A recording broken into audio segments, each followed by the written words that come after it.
আসসালামু আলাইকুম। আজকে আমি একটু চিকেন ফ্রাই করব আরকি। এয়ার ফ্রায়ারের মধ্যে করে ফেলবো। ১ম এ বড়, বড় পিস করে চিকেনগুলোকে কেটে নিয়েছি। গা কিন্তু একটু চিড়ে দিলাম।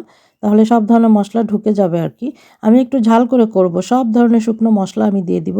এখানে আমি একটু টক দই দিব, সস দিব। তাছাড়া আদা রসুন বাটা দিব, সব গরম মসলা দিব। যা কিছু লাগে আরকি সবকিছু দিয়ে দিব। এখানে আমি চাট মসলাও দিয়েছি একটু, যাতে খেতে ভালো লাগে। তো আমি কি করব, এটাকে ৩০ মিনিটের জন্য আপনারা চাইলে কিন্তু রেখে দিতে পারেন। তবে আমি ওভারনাইট ফ্রিজের মধ্যে রেখে দিব। এখানে আমি একটু সসও ইউজ করলাম। অনেক কিছু দিয়েছি, সেগুলো আপনাদের লিখে দিয়েছি, সেজন্য আর বলছি না আরকি। তো আমি কি করলাম, ভালোভাবে এগুলোকে মেখে এভাবে একটু হাত দিয়ে ডলে, ডলে দিব। তাহলে কি হবে, চিকেনের মধ্যে মসলাটা ভালোভাবে ঢুকবে। যাদের সময় কম তারা ৩০ মিনিটের জন্য এভাবে রেখে দিতে পারেন ম্যারিনেট করে। তবে আমি ওভারনাইট এভাবে ফ্রিজে রেখে দিব। তাহলে চিকেনটা খুব তাড়াতাড়ি সিদ্ধ হয়ে যাবে আরকি। তো নেক্সট ডেতে আমি কি করব, এয়ার ফ্রায়ারের মধ্যে চিকেনটা ফ্রাই করব। কারণ এয়ার ফ্রায়ারটা কিন্তু একটু স্বাস্থ্যসম্মত। তেল ছাড়াই এটার মধ্যে ফ্রাই করা যায়। সেজন্য আপনারা চাইলে কিন্তু চুলার মধ্যেও করতে পারেন, ফ্রাই প্যানেও কিন্তু আমরা একইভাবে করতে পারি।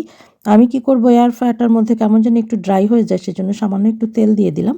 ১০ মিনিটের জন্য এয়ার ফ্রায়ারে দিয়ে দিব। ১ম এ এয়ার ফ্রায়ারটাকে প্রিহিট করে নিয়েছি। তারপর ১০ মিনিটের জন্য আমি চিকেনগুলোকে দিয়ে দিলাম। তারপর আরও একবার বের করে আরও ৫ মিনিটের জন্য আমি চিকেনগুলোকে দিয়ে দিলাম।